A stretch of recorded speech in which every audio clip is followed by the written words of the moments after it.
पुष्टिवर्धनं गुरुवारकमिव बन्धनान् मृत्योर्मुक्त्याप्यायस्व नमो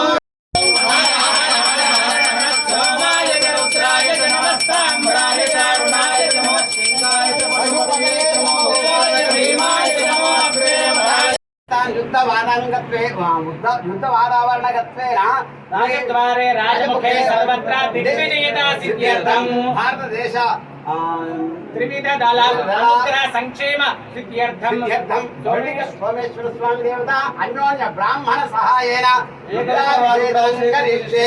आदौ निर्विघ्नेन परिसमाप्त्यर्थं महागणाधिपति प्रार्थनां कुर्यात्।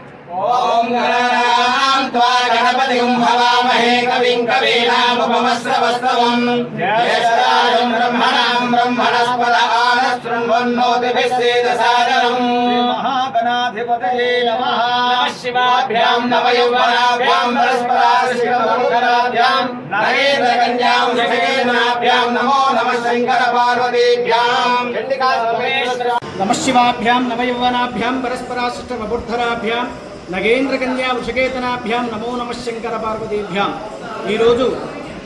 श्री सोमेश्वर लक्ष्मी नरसिंहस्वामी वाరి దేవాలయంలో దేవాదాయ ధర్మాదాయ శాఖ కమిషనర్ గారి ఆదేశాల మేరకు శ్రీ స్వామివారికి విశేష పంచామృత సుగంధ ద్రవ్యములతో అభిషేకం మన దేశ సురక్షితంగా ఉండాలని సంకల్పం చేస్తూ స్వామివారికి అభిషేకం చేయడం జరిగింది।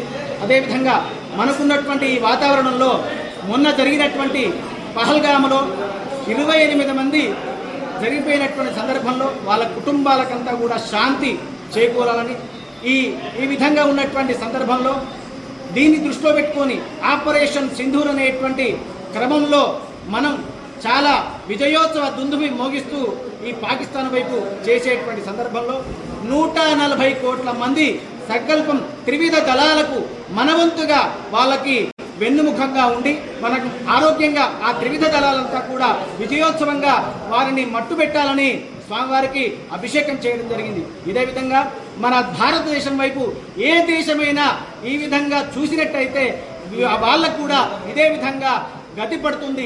ఆపరేషన్ సింధూర్తో ఆగిపోదు, ఇంకా చాలా విశేషమైనటువంటి ఇవన్నీ కూడా ఈ భారతదేశం దగ్గర సత్తా ఉండేటువంటి సందర్భం ఉంది। కాబట్టి తస్మాత్ జాగ్రత్త అనేటువంటి విధంగా స్వామివారికి అభిషేకం చేస్తూ ఈ 140 మంది కోట్ల జనాభా ఉన్నటువంటి వీళ్ళ మద్దతు ఈ త్రివిధ దళాలకంతా కూడా ఉంటుందని ఇంకా విజయోత్సవంగా దుందుబి మోగించాలని ప్రార్థిస్తూ జై భారత్।